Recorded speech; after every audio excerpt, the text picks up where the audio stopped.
C'est à toi, Noémie. Très bien.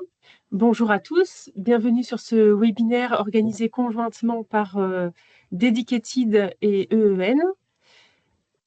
Laurent, est-ce que tu veux partager le PowerPoint?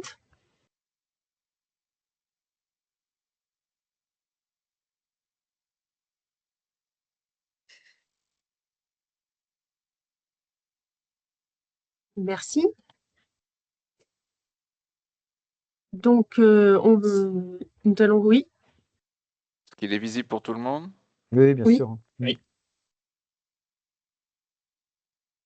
Donc, le thème d'aujourd'hui, c'est un panorama des dispositifs de financement existants pour l'IA et la digitalisation.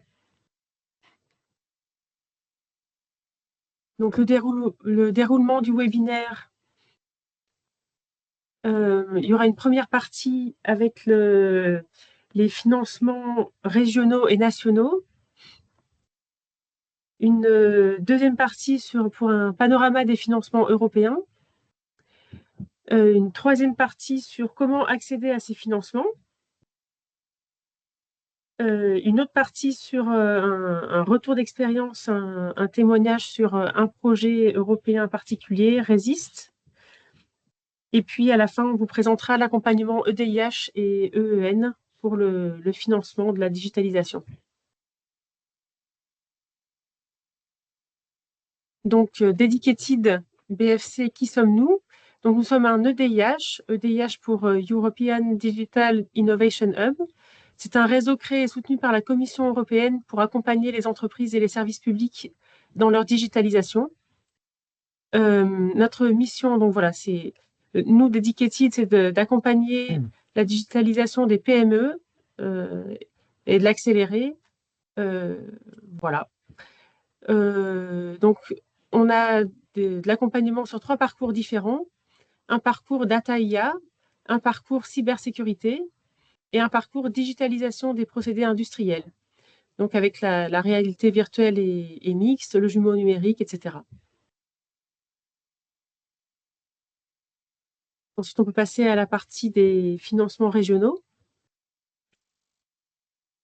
Alors, je vais reprendre là. Donc, sur les financements régionaux, donc on accueille et on remercie Jordan Gibier de BPI France et Pierre Turuani du service PME de la direction d'économie du conseil régional qui vont nous présenter donc les différents dispositifs qui peuvent exister pour mener à bien pour une PME son innovation numérique, la transition numérique en investissant dans des dispositifs innovants.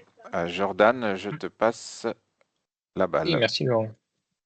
Merci déjà pour ton implication, ton invitation. Alors, je ne sais pas si tu utilises le... parfait. Je pensais avoir mis mes slides un peu tardivement, mais c'est nickel. Donc, bonjour à tous, Jordan Gibier. Donc, je suis chargé d'affaires innovation chez BPI France. Et donc, je vais intervenir auprès des entreprises, principalement les PME industrielles, mais globalement toute typologie d'entreprise, et bien pour les accompagner dans le développement de leurs projets d'innovation. Et pour ma part, alors chez BPI France, on s'occupe chacun, je dirais, d'un territoire. Hein, et me concernant, je vais opérer sur les territoires de Lyon et de la Nièvre, principalement. Et donc voilà, aujourd'hui, l'objectif, c'était peut-être de vous présenter quelques dispositifs de financement qui peuvent justement vous accompagner dans votre démarche. Alors, principalement je dirais d'intelligence artificielle plus que de digitalisation.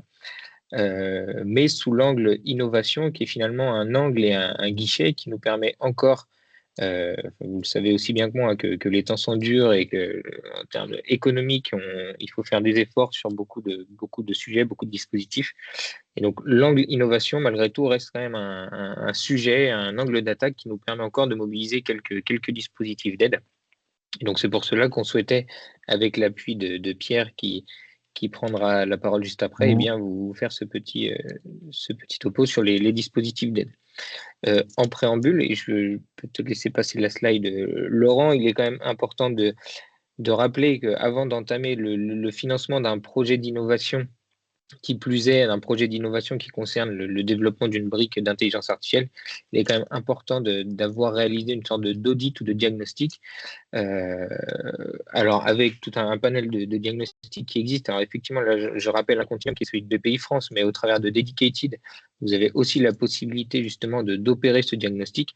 L'idée étant bien, de faire globalement, de faire un état des lieux finalement de l'entreprise et de son potentiel, ou en tout cas des axes sur lesquels l'intelligence artificielle pourrait avoir un impact positif, c'est-à-dire pour la croissance de l'entreprise, pour sa compétitivité, ou parfois l'optimisation de ses process.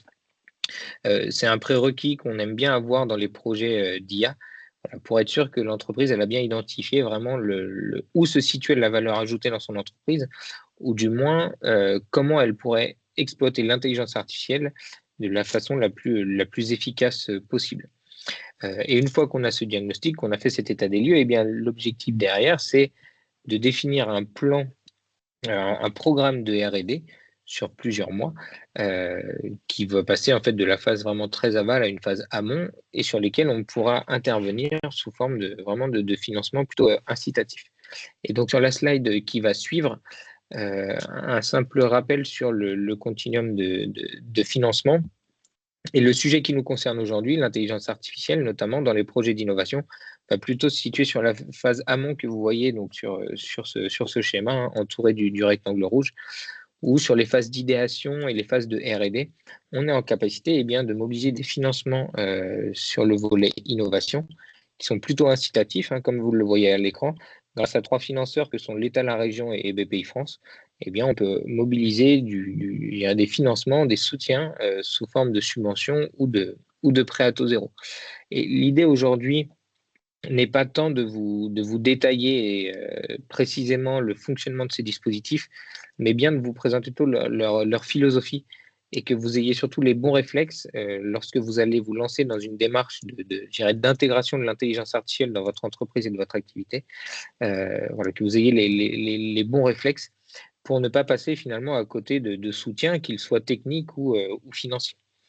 Et donc sur la slide qui suit, on va voir donc le plus important sur ces dispositifs de financement, en commençant par la première chose qui est la définition de l'innovation.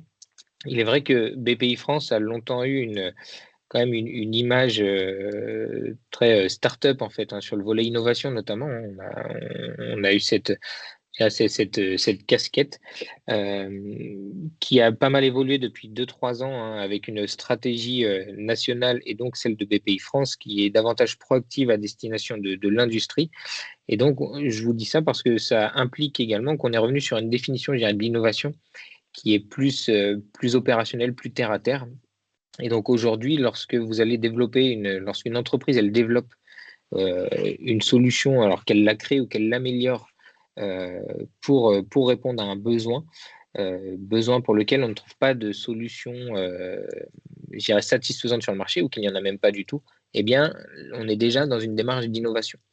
On verra juste par la suite que la démarche d'innovation, elle n'est pas suffisante pour qualifier un projet d'innovant. Il faudra creuser différents critères, différents sujets, pour bien s'assurer qu'on rentre un peu dans les cases de ce que l'on appelle un projet d'innovation, en sachant que ce projet, bien, il peut concerner différentes natures, hein, que ce soit un produit, un service ou un process. Voilà, sur le process, on a effectivement souvent des sujets d'IA, notamment dans l'industrie. Et puis que l'on distingue 2 types d'innovation, c'est ce que je vous expliquais, soit l'innovation incrémentale, donc qui va plutôt relever de l'amélioration de l'existant, ou bien l'innovation de rupture, qui est très souvent étroitement liée au laboratoire de recherche académique, où là, on va être plutôt sur le développement d'une solution qui n'existe vraiment pas sur le marché. Les dispositifs d'aide à l'innovation, ils vont avoir la philosophie suivante.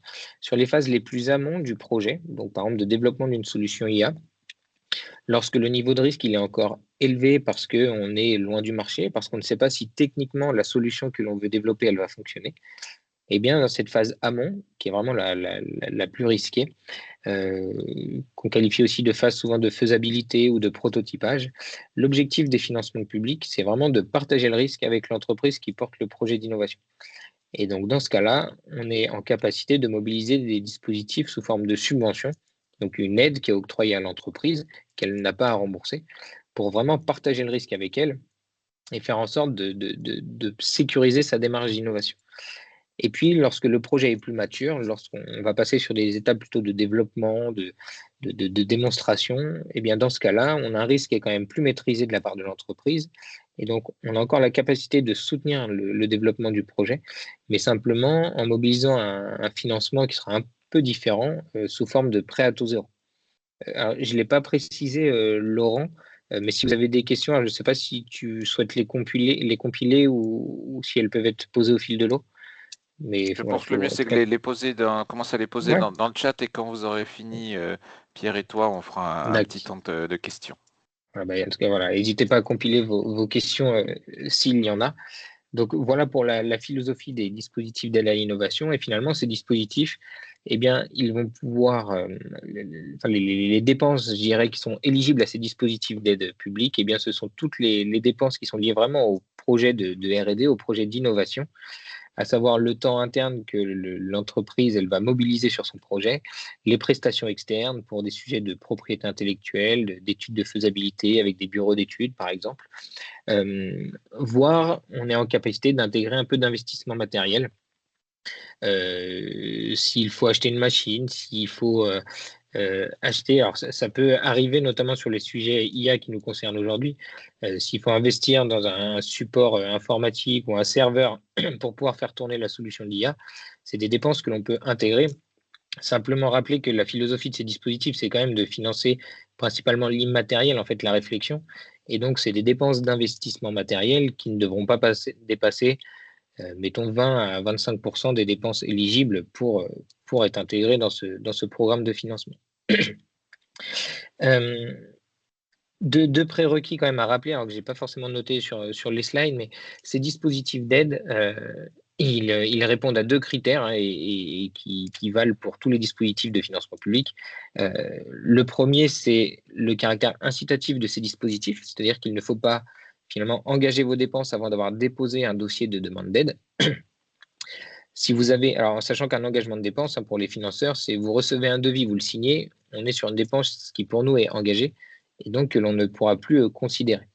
Ça ne veut pas dire que le financement est remis totalement en cause, simplement bah, toutes les dépenses engagées, elles viennent d'autant réduire l'assiette de dépenses sur laquelle on est en capacité d'intervenir. Et le second prérequis, c'est quand même que ces dispositifs d'aide, ils sont toujours conditionnés au niveau de fonds propres et quasi fonds propres de l'entreprise. Donc voilà, important de vous rappeler ces éléments-là. Et avant d'illustrer mes propos peut-être par un cas concret, je vous ai mis sur cette slide qui vous, j'imagine, qui vous seront transmises à la fin de la présentation, quelques voilà, points d'attention que nous sommes que nous sommes amenés à regarder, à étudier lorsqu'on nous soumet un projet d'innovation. L'idée au travers de ces quelques questions, c'est aussi de vous aider à définir si votre projet va relever d'un caractère innovant selon notre lecture. Avec voilà, des notions de durée du projet, de propriété intellectuelle, de benchmark qui est très important pour nous, notamment lorsqu'on parle d'innovation incrémentale ou de développement d'intelligence artificielle.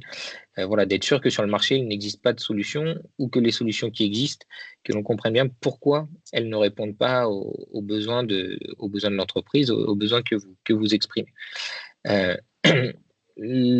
En tant que financeur, alors BPI France, mais aussi la région et l'État, hein, se doivent, je dirais, de retenir un peu quelques leçons du passé. Il est vrai qu'il y a 5-8 ans, on a financé pas mal de développement de plateformes numériques avec comme caractère innovant le fait d'agréger souvent des services, la plateforme A et la plateforme B sur une seule et unique plateforme, qui étaient souvent des projets pour lesquels les valeurs ajoutées n'étaient pas suffisantes et les modèles économiques pas suffisamment bien ficelés pour que les activités soient pérennes. Je vous dis ça parce qu'aujourd'hui, ce qu'il ne faut pas, c'est, enfin, en tout cas, on s'y attache. Intelligence artificielle ne signifie pas systématiquement innovation pour nous. Vous le savez aussi bien que moi, les choses vont très vite en termes d'intelligence artificielle. Le terme est même parfois galvaudé hein, entre ce qui relève de l'algorithmique ou de l'intelligence artificielle. Voilà, on peut parfois s'y perdre. Et donc voilà, je vous dis ça parce que, in fine, le message à retenir presque par rapport au financement d'une innovation qui est lié à l'intelligence artificielle, eh bien, c'est de ne pas hésiter à nous en parler suffisamment en amont. Quand je dis nous, ça peut être Laurent, ça peut être Pierre qui interviendra juste après ou moi-même, pour que l'on puisse rapidement en fait définir si on se situe dans le cadre d'un projet qui peut être financé par les dispositifs d'aide à l'innovation, et comme ça finalement agir très vite, notamment pour répondre à ce fameux caractère d'incitativité de dépôt du dossier que j'évoquais juste avant. Et si je devais vous citer un cas concret, on a pu financer il y a 1 an et demi maintenant une entreprise dans Lyon qui développe voilà, des solutions plutôt sur mesure pour ses clients, donc avec une activité qui rencontrait, je dirais, une problématique opérationnelle, puisque le bureau d'études, finalement, engendrait un peu un goulot d'étranglement. Il y avait beaucoup de temps passé par les ingénieurs en bureau d'études pour répondre aux demandes qui étaient à chaque fois personnalisées et concevoir les solutions. Alors que derrière l'entreprise, elle a d'ailleurs un process de production qui est plutôt bien numérisé et plutôt efficace. Et donc la réflexion de l'entreprise, suite justement à un diagnostic, ça a été d'identifier comment l'intelligence artificielle pourrait, je dirais, aider l'entreprise à être plus compétitive et plus réactive, surtout pour répondre aux commandes de ses clients. Et donc, ce que nous avons financé à l'issue de ce diagnostic, eh bien, c'est une phase de faisabilité et de prototypage d'un agent numérique donc, qui intègre une brique d'IA assez importante pour faire en sorte que le bureau d'études passe 80% de moins de son temps à répondre aux demandes clients. L'idée, c'est vraiment de capitaliser sur toutes les demandes passées et de faire un apprentissage assez important de l'intelligence artificielle pour que cet agent numérique eh bien, puisse répondre de façon assez automatique aux besoins des clients et, je dirais, définir tous les fichiers de conception et de fabrication des produits de l'entreprise, avec bien sûr toujours un regard final de l'ingénieur et du bureau d'études pour valider en fait le travail qui a été fait par l'agent numérique. Alors, quand je vous dis que 80% du temps a été gagné, ça ne veut pas dire que 80% des effectifs ont été licenciés.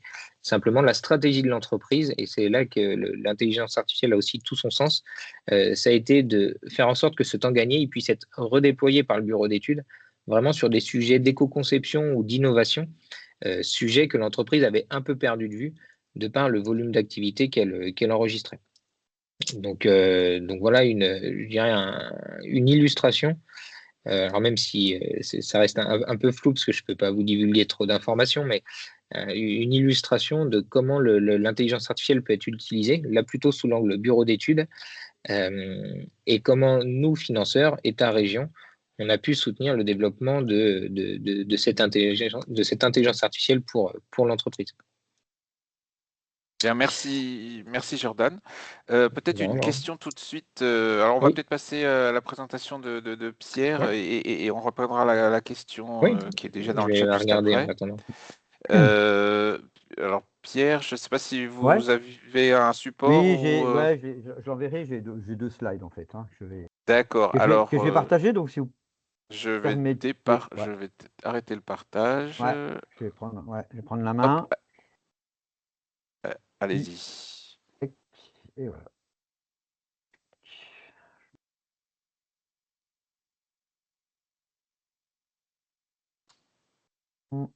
C'est parfait, on la voit. Voilà, donc bonjour à toutes et à tous. Donc merci à nos partenaires donc, de nous inviter à ce webinaire. Hein. Donc moi je suis Pierre Truani, donc responsable du service PME Industrie donc à la région, donc au sein de la direction d'économie. Vraiment à tout ce qu'a présenté Jordan, hein, qui traite effectivement de la phase amont, R&D, innovation. Nous, on finance donc les entreprises donc sur la phase opérationnelle, hein, si je puis dire, hein, donc à la fois à partir de la création, sur la croissance et le développement. Et donc, les outils qui sont mis en œuvre auprès des entreprises industrielles, ce sont des outils un peu génériques qui portent à la fois sur des besoins de financement dans ces différentes phases de vie de l'entreprise, mais également sur des besoins un peu plus spécifiques comme du recrutement ou de l'investissement. Et voilà, donc alors, simplement, donc nous, la cible, hein, ce sont les PME, hein, donc les entreprises de moins de 250 salariés, inférieurs à 50 millions de chiffre d'affaires, hein, donc en consolidation, hein, dans le groupe. Et puis, et donc, dont l'activité est industrielle ou on appelle des services à l'industrie, et avec je dirais, un secteur d'activité un peu dérogatoire, c'est tout ce qu'on appelle les services innovants, notamment des startups qui développent des services à partir d'outils, notamment d'outils numériques innovants. Mais je dirais le cœur de cible, c'est quand même la PME industrielle et les services industrie. Et donc, on a deux types d'aides pour accompagner donc, les entreprises en phase de développement, de création et développement. Alors, quand je dis ces outils génériques, effectivement, ils ne sont pas dédiés spécifiquement à l'enjeu qu'on évoque aujourd'hui, mais effectivement, dès qu'une entreprise effectivement intègre ces outils, que ce soit l'IA ou l'innovation liée effectivement à du numérique, derrière, ça génère des besoins de financement, des investissements, des choses comme ça. Donc, c'est pour ça que je dis qu'effectivement, ils ne sont pas dédiés spécifiquement à ça, mais ils participent effectivement au financement de projets d'entreprise au regard de cette stratégie. Donc, alors, sur les aides directes, on a deux types d'aides, hein. On a beaucoup d'avances remboursables, hein. On fait beaucoup d'avances remboursables à la région. Donc, à la fois sur la création, la croissance, de la transmission aussi, hein. Et puis, sur le recrutement, donc recrutement de cadres. Donc, par exemple, une entreprise effectivement qui intègre ces outils, qui intègre des outils numériques ou de l'intelligence artificielle peut avoir besoin de cadres compétents dans ces domaines. Et donc, ça peut effectivement, on peut avoir une réponse en termes de financement pour accompagner effectivement cette démarche. Et des investissements matériels, hein, bon, Jordan l'indiquait tout à l'heure, hein. Euh, donc, ces démarches peuvent générer effectivement des investissements, de process, hein. Nous, quand on parle d'investissement matériel, c'est de process. Et donc, et indirectement, ça peut être aussi des investissements liés donc, à l'intégration d'IA. Et dès lors qu'ils sont amortissables, hein, quand on parle d'investissement, c'est bien effectivement des investissements au sens comptable du terme. Et donc là, effectivement, on a également des avances remboursables qui peuvent effectivement accompagner ce type de démarche. Bon, il y a un volet entreprise d'invitation, mais là, on est plus sur les entreprises, là, on est plus sur la consolidation financière, donc des entreprises en transition, notamment en raison de pré-difficultés financières, des choses comme ça.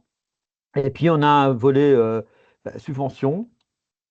Alors, les subventions qui sont qui sont davantage ciblées, hein, sur des enjeux spécifiques. On a, bon, par exemple, bon, des subventions en termes de conseil stratégique. Alors, je sais que sur ces enjeux d'intégration IA, digitalisation, on a effectivement déjà une réponse au travers effectivement des outils qui sont mis en œuvre par des pays, hein, comme le rappelait donc Jordan. Par contre, on a sur ces entreprises en mutation, on a par exemple une spécificité donc, sur les sous-traitants de la filière automobile, pour lesquels effectivement on peut intervenir sous forme de subvention lorsqu'effectivement il y a des besoins en termes d'investissement matériel. Voilà, de manière, alors que sur l'outil d'intervention plutôt générique, c'est plus l'avance remboursable comme je l'évoquais tout à l'heure. Et et puis, on a également, donc, sur la partie subvention, bon, des investissements qui sont plus liés à la décarbonation, donc là, qui est un peu pas tout à fait dans le sujet que l'on traite aujourd'hui. Et voilà, mais voilà, donc on a effectivement ces outils, avance remboursable subvention, qui peuvent effectivement intervenir sur différents besoins, mais liés effectivement au développement de l'entreprise dans ces enjeux d'intégration d'IA et de digitalisation. Et puis, toujours dans le financement des entreprises, on a également donc ce qu'on appelle nous les aides indirectes, puisque la région, elle finance des outils au travers ces dispositifs propres, mais également au travers des dispositifs qui sont partagés, et notamment pour répondre à des enjeux aussi de financement à la fois du haut de bilan et de garantie. Donc on a tout d'abord effectivement En ce qui concerne donc le financement capital risque, on est présent donc dans 7 fonds opérationnels, et notamment donc des fonds d'amorçage création, lesquels effectivement peuvent répondre notamment sur des enjeux d'innovation, répondre effectivement à des besoins sur des projets que l'on évoquait tout à l'heure, donc au travers de ces différents fonds. Je ne vais pas les citer un par un, mais voilà. Donc en tout cas, ils existent et ils permettent effectivement de pouvoir trouver des solutions de financement lorsqu'on est sur un enjeu de financement de tour de table en termes de haut de bilan. Et puis, on a également des fonds qui sont plus sur des enjeux rebond croissance et qui sont, voilà, sur lesquels effectivement on est également donc, souscripteur, et peuvent effectivement intervenir également. Alors, on a rappelé effectivement le Fonds régional d'innovation, le FRI, donc, sur lesquels on travaille avec des pays, comme le rappelait Jordan, et qui permet effectivement d'accompagner donc tout le volet que présentait Jordan tout à l'heure. Et ensuite, on a un autre outil qui permet aussi bah, d'accompagner aussi le financement des entreprises par effectivement, en dérisquant notamment le financement bancaire au travers effectivement des fonds de garantie sur lesquels on est souscripteur ou partenaire et qui permettent effectivement d'accompagner les entreprises dans ces phases de recherche de financement privé, notamment bancaire, pour les aider effectivement à pouvoir décrocher ces financements. Voilà, donc je vais sur le panorama des aides, hein, je ne suis pas rentré dans le détail de chacune des aides, hein, mais après, si vous le souhaitez, je peux répondre à vos questions ou tout simplement de se rapprocher de nous hein, pour avoir davantage d'explications sur ces différents types d'aides. Mais voilà, donc je voulais vous faire une approche un peu globale hein, de tous les outils qui sont multiples, divers, et qui répondent à différentes problématiques de financement. C'est surtout ça qui est important. Hein, et pour accompagner les entreprises dans des phases d'innovation, de création, de développement, de croissance, effectivement, au travers ces différents outils. Merci beaucoup, Pierre. Est-ce que vous pourrez nous transmettre votre Bien sûr, présentation qu'on bien évidemment. joindra Alors, vous verrez, alors Parfait, ça, j'ai présenté que 2 slides, mais derrière, il y aura quelques slides qui déclinent effectivement un peu d'accord. plus en détail. Donc ça vous permettra effectivement d'avoir un peu plus de consistance. Mais surtout, je vous invite effectivement à vous rapprocher de nous, hein, et puis si éventuellement vous avez des questions, des précisions à avoir. Mais bien évidemment, je répondrai à vos questions. D'accord. Merci beaucoup.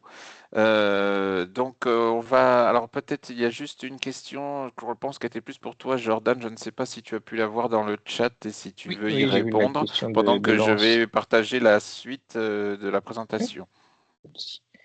Ouais. Pour répondre à votre question, Laurence, ce qu'il faudrait voir, c'est, alors je ne sais pas où vous en êtes dans le développement de la solution, mais est-ce que le besoin de preuve de concept, il vient pour valider en fait la véracité des résultats qui sont apportés par par votre IA, ou l'objectif c'est de valider en fait l'impact de votre solution chez chacun de vos clients, en fonction de comment on va se situer dans votre projet.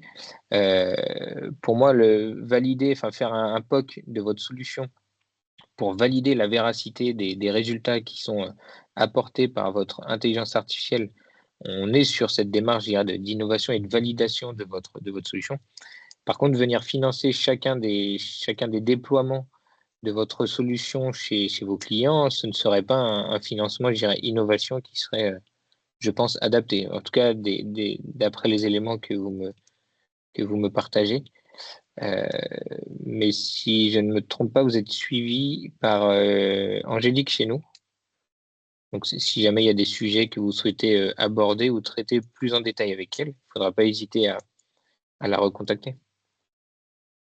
Merci bien, Jordan et Pierre, de vous être rendus disponibles pour cette partie. Alors, nous allons maintenant aborder une deuxième partie sur les financements européens. Nous allons faire cette présentation à 2 voix avec Johanna. Alors, Johanna, peut-être si tu veux te présenter en 2 mots, puis je ferai pour moi après. Oui, bonjour. Bonjour à toutes et à tous. Johanna Poulawek. Je travaille au bureau de la représentation de la région basée à Bruxelles. Et donc, je suis chargée de mission sur les thématiques numériques, notamment recherche, innovation, énergie, environnement, climat. Donc, en gros, je suis tous les programmes sectoriels qui sont en gestion directe par la Commission européenne. Merci Johanna. Et donc moi-même, c'est vrai que je ne me suis pas présenté. Donc Laurent Vol, je dirige au sein de la CCI Bourgogne-Franche-Comté le service EEN ou Enterprise Europe Network qui accompagne les PME dans leur, on va dire, leur développement en Europe et également partenaire de l'EDIH auprès de Noémie. Alors, rapidement, on va un peu. Pourquoi s'intéresser au financement européen? Donc, on a vu, je dirais, le premier niveau, dès que vous avez un besoin, c'est au niveau régional, national, avec BPI, la région, l'État. Mais il y a aussi ensuite la possibilité je dirais, de prendre un peu de distance et d'aller solliciter des financements européens. Alors pourquoi? Parce qu'il en existe de nombreux qui sont en appui des différentes phases de la transformation vers une industrie 5.0 et la digitalisation et l'IA en sont des éléments. Parce que ça représente souvent des subventions élevées, donc pour des besoins d'investissement forts, et puis des montants de subventions qui, plus vous êtes loin du marché et je dirais encore dans des phases bas TRL, plus vous allez avoir un financement élevé, voire jusqu'à 100% parfois, et dès lors que vous allez vous rapprocher de TRL plus élevés, hein, de niveau de maturité à l'échelle du prototype industriel, plus là, on va se retrouver autour de 60-70% de financement, peut-être parfois un tout petit peu moins. Alors, dans l'univers des financements européens, nous allons vous parler avec Johanna plus particulièrement. Donc, vous voyez un petit peu sur ces roues que le mécanisme des dispositifs européens, il est à la fois, vous avez un acteur central au milieu qui est la Commission européenne, ce qui paraît évident, mais vous avez d'autres acteurs comme les États membres à qui sont délégués certains instruments et notamment aussi des programmes intergouvernementaux où les agences gouvernementales telles que BPI France interviennent, on va y revenir. Les régions, hein, chef de file du développement économique, Pierre l'a bien illustré, qui sont acteurs de la politique de cohésion et reçoivent aussi un certain nombre de financements, mais nous n'en parlerons pas trop aujourd'hui du côté de la digitalisation. Et puis, donc, ces programmes sectoriels qui sont gérés en direct par la Commission européenne, et nous en parlerons de deux. Horizon Europe, qui concerne la R&D, la recherche, développement et l'innovation de nouvelles solutions numériques. Et Digital Europe, qui concerne plutôt le déploiement de solutions numériques déjà développées. Alors, ce qu'il faut retenir, c'est que il y a une logique de continuité entre ces différents fonds et programmes européens, hein. On va dire que sur la partie amont, c'est-à-dire recherche, développement d'une solution numérique innovante, on va plutôt faire appel à Horizon Europe, qui est un programme de R&D. Puis, on va faire appel à ce qu'on appelle des technologies and test evaluation facilities, comment dirais-je, des dispositifs permettant de tester et d'expérimenter des solutions numériques. Et le DIH Dedicated fait partie d'une certaine façon de cet écosystème.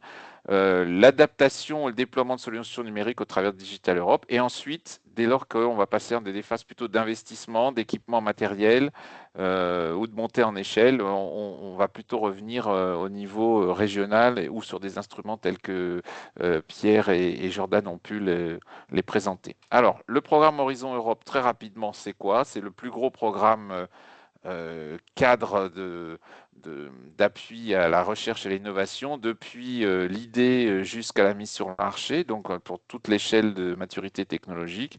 Et ce programme s'articule en plusieurs piliers. Alors, on ne va pas rentrer dans les détails, mais ce qu'il faut retenir, c'est que parmi les problématiques mondiales de compétitivité industrielle qui représentent le pilier 2, on va retrouver l'industrie et le numérique et la sécurité aussi numérique qui vont s'illustrer dans les slides suivantes. Alors concrètement, je ne vais pas passer du temps là-dessus. Hein. Si vous êtes intéressé, on aura l'occasion d'y revenir ou vous pouvez nous interroger.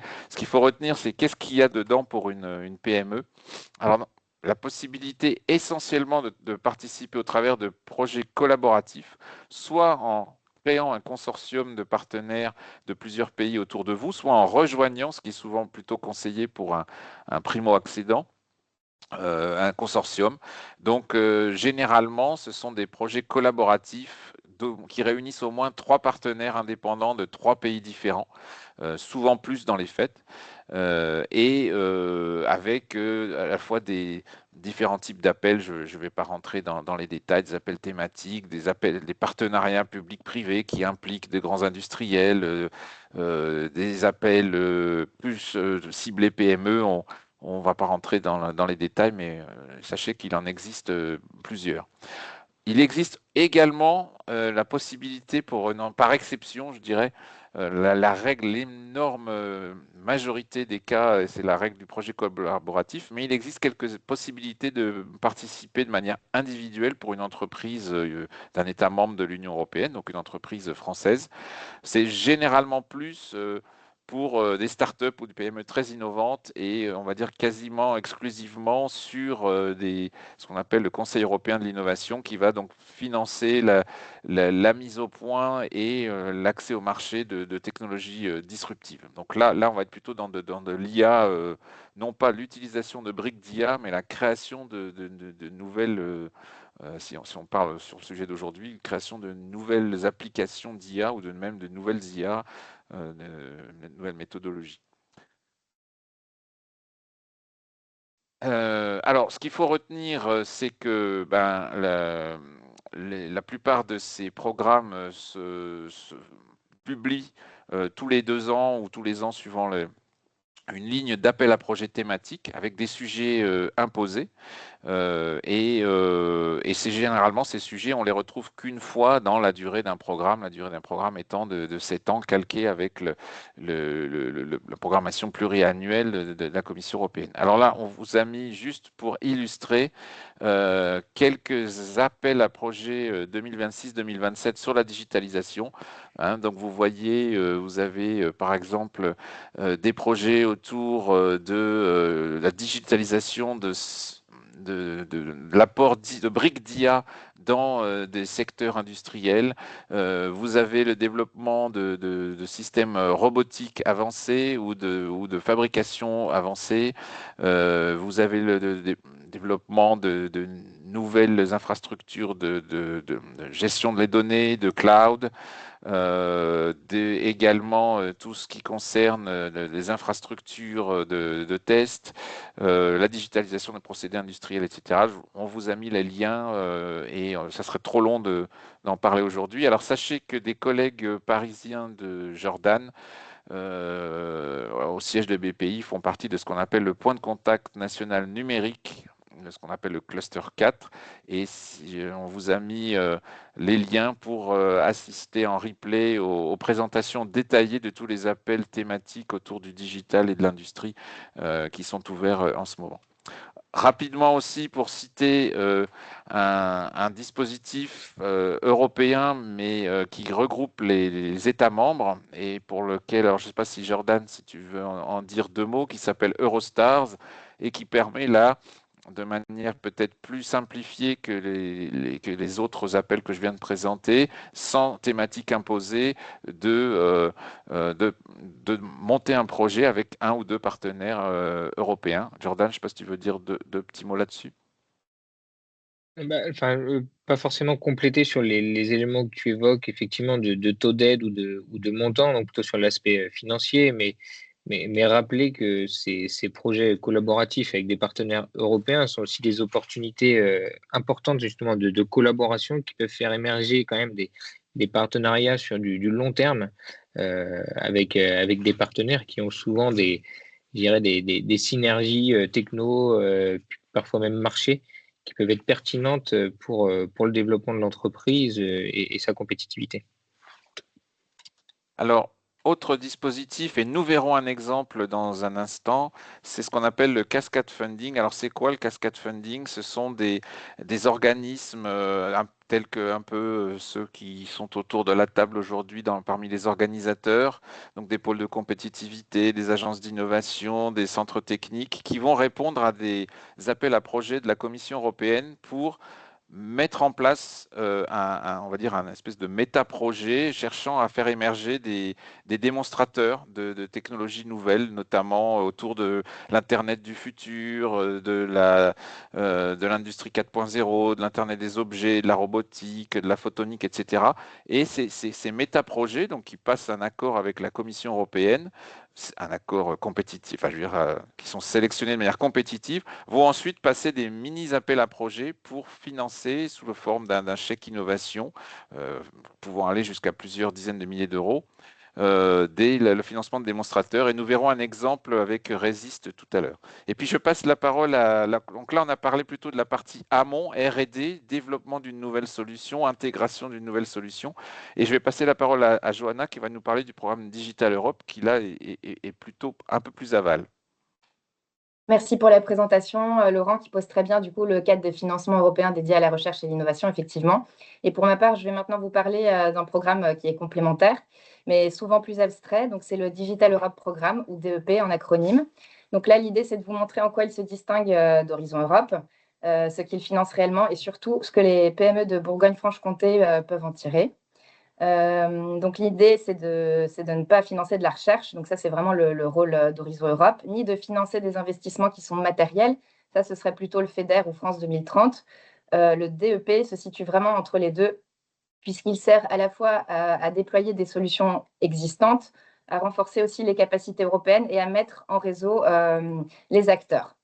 Et c'est précisément ce qui crée de la confusion, parce qu'il y a beaucoup de PME qui pensent que ce programme va financer leur transformation numérique, alors qu'en réalité, il finance vraiment l'écosystème dans lequel elles vont évoluer.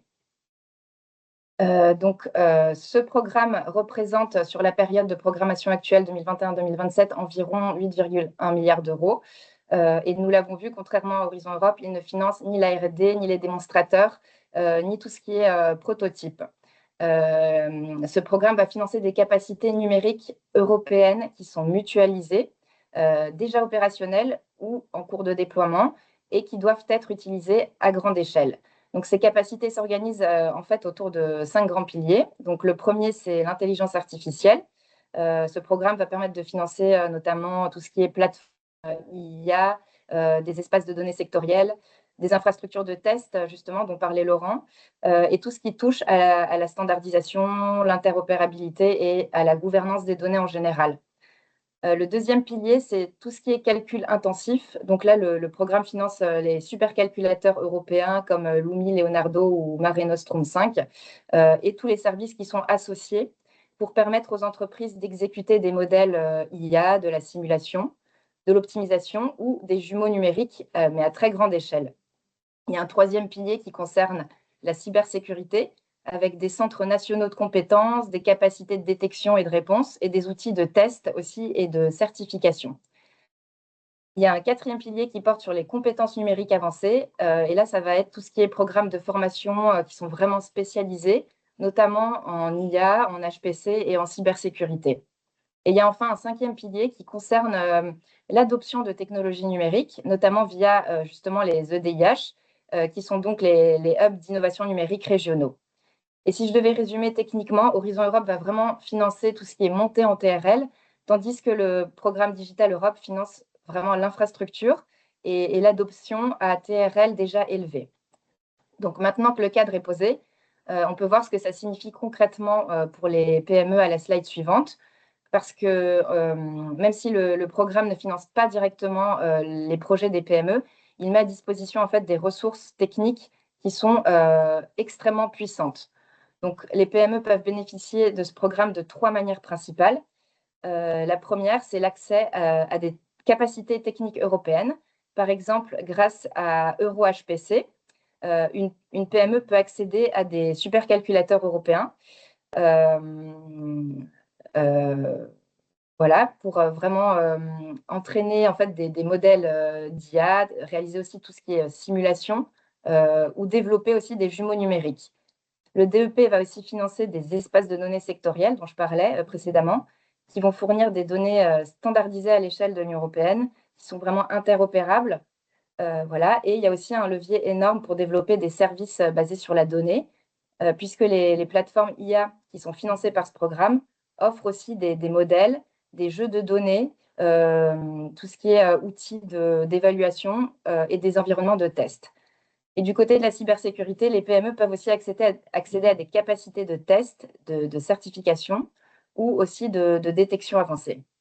La deuxième manière de bénéficier de ce programme, c'est bien sûr via les EDIH. Et là, c'est vraiment le point clé pour les PME, avec tout ce qui est service de diagnostic, de test avant investissement, d'accompagnement IA ou cyber, ou encore, bien sûr, de mise en relation européenne.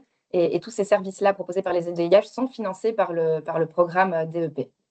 Et concrètement, ça signifie que les PME peuvent accéder en fait à faible coût à des services techniques de haut niveau.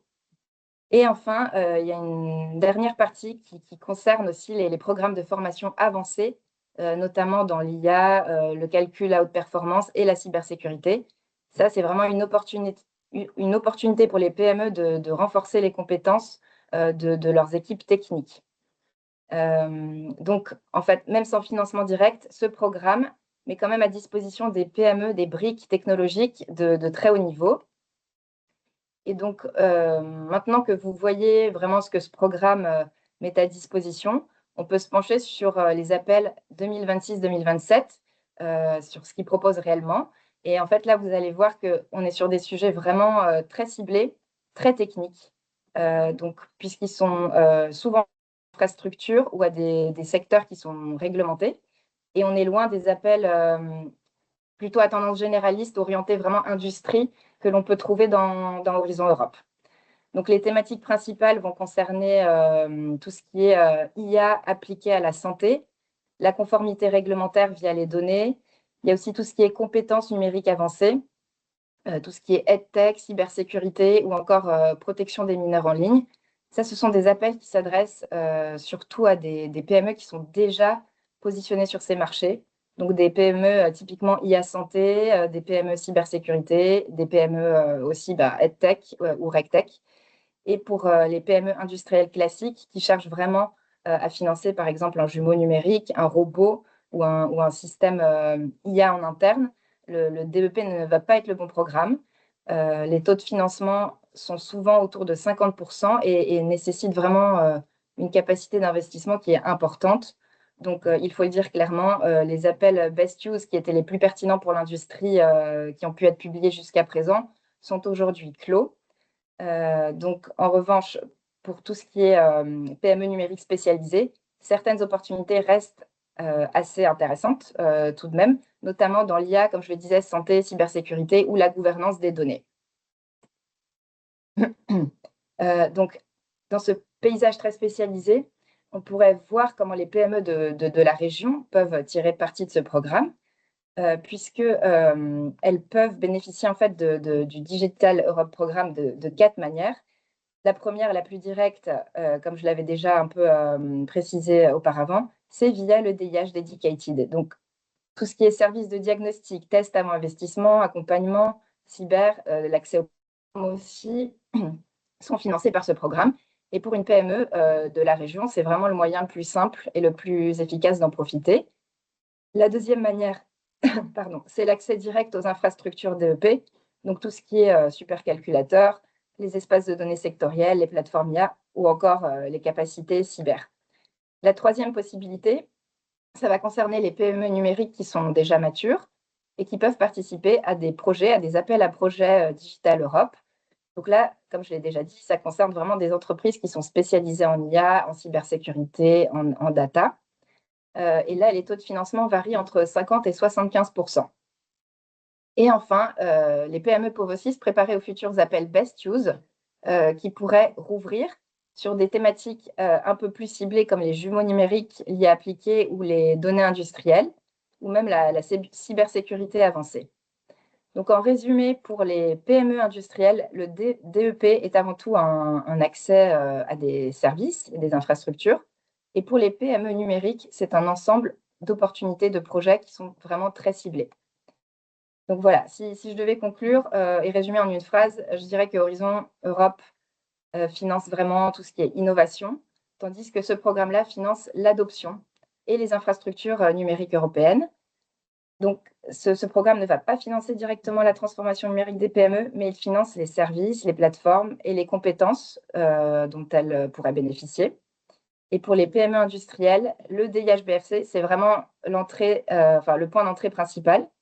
Et pour les PME numériques spécialisées, certains appels de la programmation Digital Europe actuelle peuvent, si on se penche dessus, représenter de vraies opportunités. Merci Johanna. Alors je suggère, Merci comme pour on est un votre petit question. peu en retard, qu'on chante cette partie de comment accéder à ces fonds que vous aurez de toute façon et qu'on donne la parole tout de suite pour un exemple concret de ce qu'on appelle le cascade funding à David sur la partie, le projet Résiste. David, Ouais, à vous. merci beaucoup. Oui, moi, c'est David Richard-Mollard du pôle véhicule du futur. Donc, pôle véhicule du futur, pôle de compétitivité qui accompagne les entreprises justement dans la mobilité, les transports et l'automobile surtout, et qui les accompagne déjà dans des projets innovants à travers différents accompagnements, soutiens et notamment la labellisation projet. Et moi, j'y suis chargé de projet européen et j'y gère du coup des activités sur des projets européens. Et notamment, l'un d'entre eux est Resist. Et Resist est un exemple de cascade funding qui permettrait à des PME de faire financer à hauteur de 20 à 30 000 euros leur projet d'innovation. Et Carbikes, donc l'exemple qu'on avait sur la slide d'avant, c'est une PME strasbourgeoise qui a pu profiter des fonds de Resist sur le précédent programme Resist qui avait lieu entre 2021 et 2025.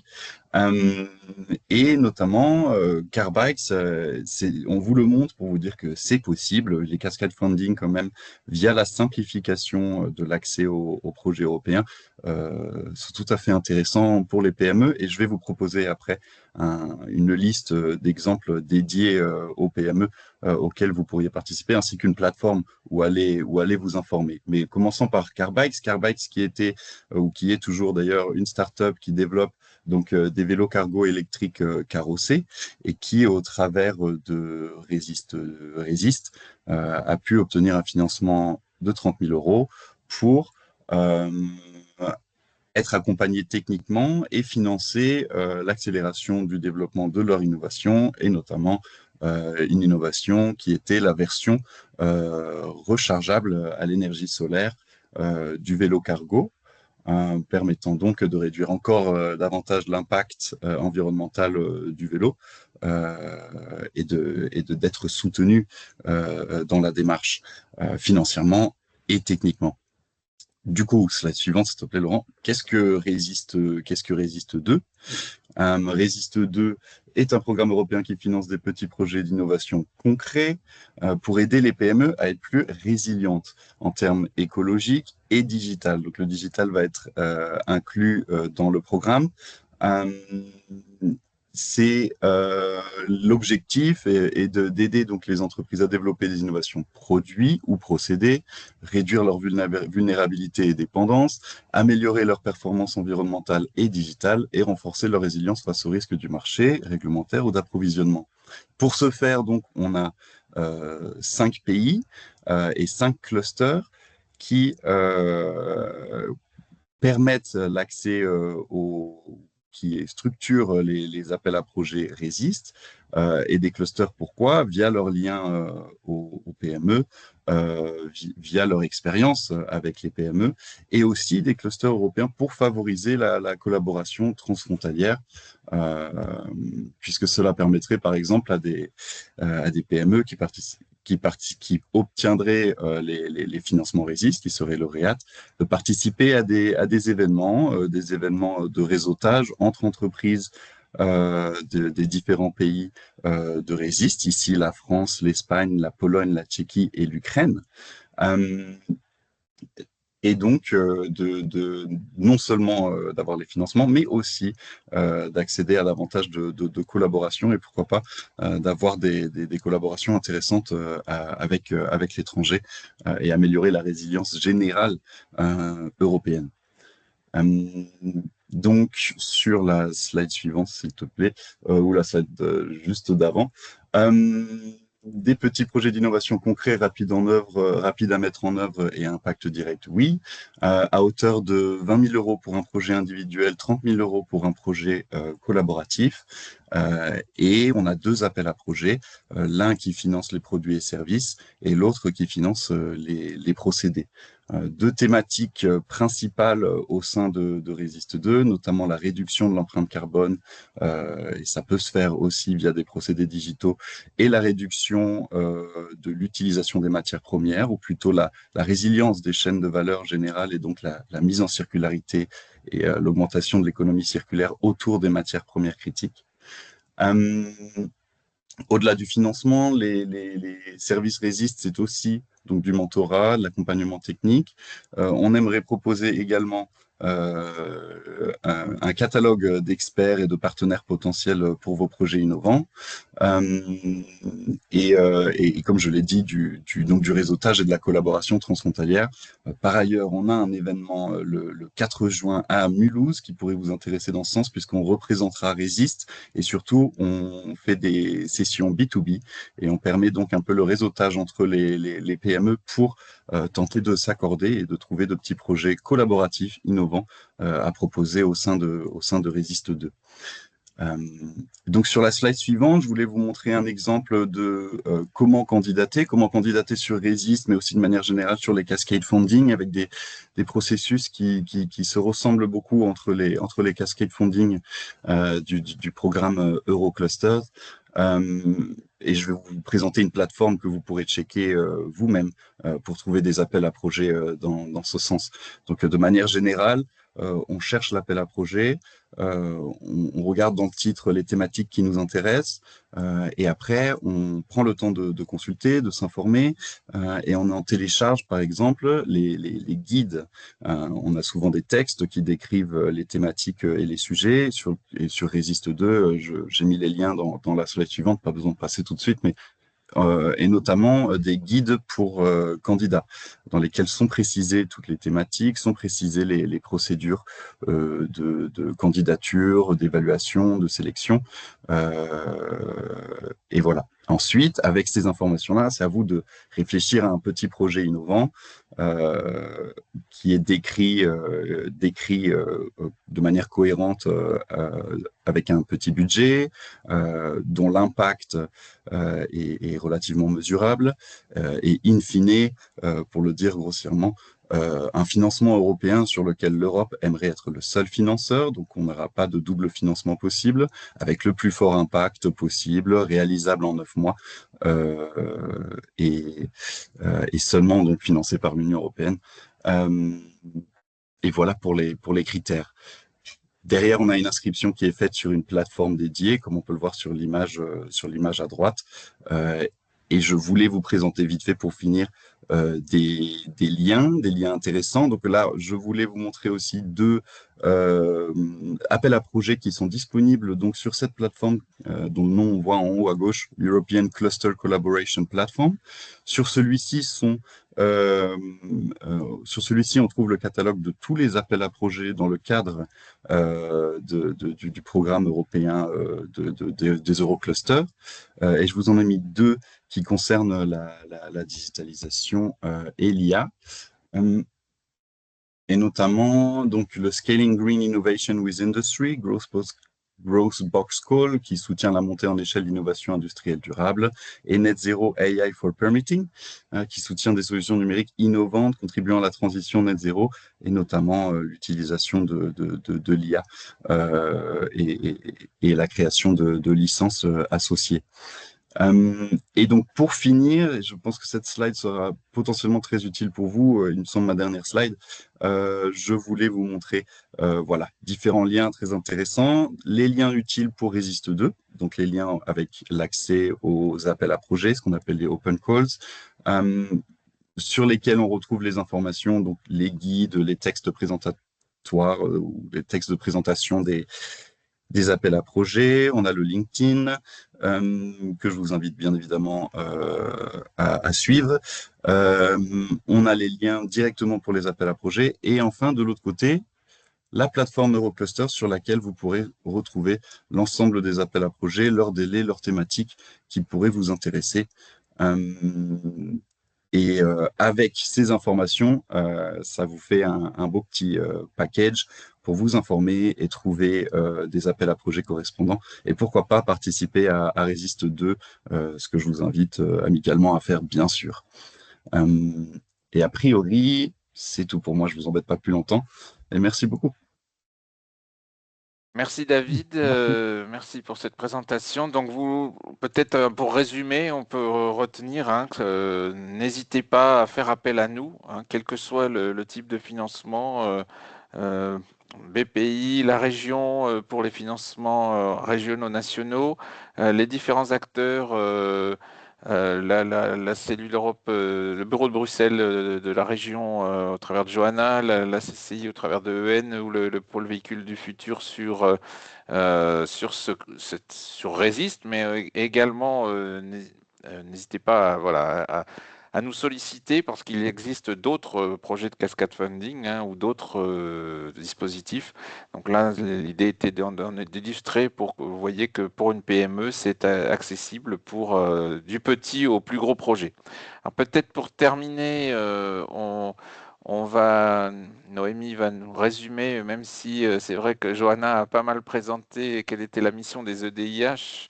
Donc l'accompagnement fourni par Dedicated BFC. Et je crois qu'il y a une seule question dans le chat qui concerne, et je vais la poser et je vais laisser qui veut y répondre, peut-être Jordan ou Pierre, sur un investissement pour une IA de prospection. Est-ce qu'une aide peut être disponible pour cela? Je vous laisse répondre, Jordan ou Pierre. Il me semble que je n'en vois pas forcément, mais peut-être ai-je ai-je mal compris la question. Et puis, Enfin, me concernant, je te rejoins, c'est vrai que s'il s'agit d'un investissement, on n'aura pas je dirais de levier innovation, puisque a priori la technologie est déjà éprouvée et il s'agit que de l'acquérir pour je dirais, automatiser des tâches de prospection, donc on ne sera pas sur un projet d'innovation. et Pierre, peut-être s'il y a un complément éventuel ou... Une IA de prospection, donc c'est-à-dire tout un. Alors, je ne sais pas si la personne est encore là, si elle veut Si, ouais, poser si la la personne là, il faut question. qu'elle précise un peu les éléments. Qu'est-ce que ça recouvre, pour savoir Alors, des je ne sais pas si précisions. la personne est encore là. A Non. priori, oui. Enfin, elle est là Ouais. dans la vidéo. N'hésitez pas à prendre... alors, attendez. Est-ce que... je vérifie qu'il n'y ait pas un problème de micro éventuel. Non.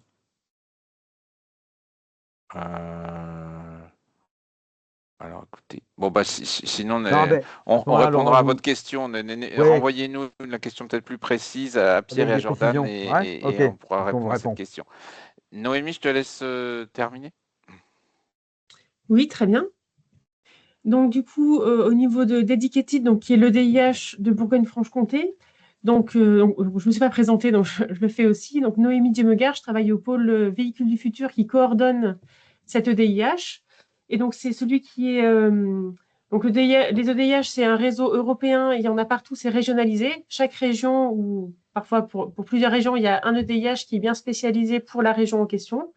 Et donc, l'EDIH de Bourgogne-Franche-Comté, c'est Dedicated. On peut peut-être passer 2 slides plus loin, Laurent. Donc, j'avais déjà donné notre mission et nos parcours. Et donc, la diapo suivante précise un peu. Donc, au niveau de nos services, on accompagne les entreprises sur un parcours de la donnée à l'IA. Donc, pour exploiter vos données digitales pour en faire la meilleure utilisation possible. On a un autre parcours sur la digitalisation des procédés de production ou des procédés industriels, donc pour optimiser les processus. On a à la fois des visites de plateformes et de démonstrateurs chez des partenaires et des accompagnements personnalisés. Il y a un autre type de service qui est au niveau de la cybersécurité. Donc, on réalise des audits du système informatique ou on a aussi un service de cybersécurité matérielle, donc soit sur le produit que vous faites et que vous vendez, soit sur des équipements industriels, sur une ligne de production, voilà, pour vous accompagner dans la cybersécurité sur ces sujets-là. Et puis, on a un service d'accès au financement. Donc, c'est dans ce cadre-là qu'on faisait ce webinaire aujourd'hui. Sur la diapo suivante, on a quelques exemples de domaines où Dedicated pourrait vous accompagner. Donc, si un de ces sujets-là ou un autre vous intéresse, n'hésitez pas à nous contacter. Et voilà, c'est tout pour Dedicated. Peut-être ce qu'on peut dire, c'est que Dedicated est en effet le DIH régional en Bourgogne-Franche-Comté, mais il y a un sujet dont on ne s'occupe pas, ce sont les entreprises dans le domaine des matériaux polymères, puisque nous collaborons avec Polytronics, qui est un EDIH thématique porté par le pôle Polyméris, et je crois que Adèle est là. membre du pôle Adèle est là, voilà. Et nous travaillons de toute façon ensemble, ainsi qu'avec les autres EDIH des régions voisines, pour pouvoir nous passer la balle quand une question est plus soit liée à une thématique sectorielle que l'un de ces EDIH couvrirait mieux, ou à une expertise IA ou cyber plus complète. Et puis pour terminer, juste pour vous dire deux mots en conclusion, puisque nous co-organisions avec Noémie aussi dans le cadre de ce qu'on appelle le EEN, qui est donc un réseau d'appui aux PME au niveau européen, qui complète l'action des EDIH, mais sans se focaliser spécifiquement sur la transition numérique. Parce que vous voyez ici l'ensemble des sujets sur lesquels on traite pour accompagner les PME dans leur développement en Europe. Il y en a deux sur lesquels je voudrais m'arrêter parce que on a chanté tout à l'heure, désolé Johanna d'ailleurs, parce qu'on avait prévu de faire ça à deux voix, mais comment accéder à ces différents financements européens. Eh ben, la première chose à faire, c'est vous l'avez compris, ce sont souvent des projets collaboratifs, c'est de nouer des partenariats. Et pour ça, vous avez le bureau de Bruxelles qui, en travers de Johanna notamment, qui reçoit des opportunités via ses homologues des autres bureaux européens des différents États membres. Vous avez aussi au travers de EN une base de données, Partnership Opportunity Database, dont vous voyez un exemple en haut à droite, ou des conventions d'affaires B2B qui permettent de rapprocher les entreprises ou les entreprises et organismes de recherche ou entreprises et organismes de test, ça dépend où est-ce qu'on se situe.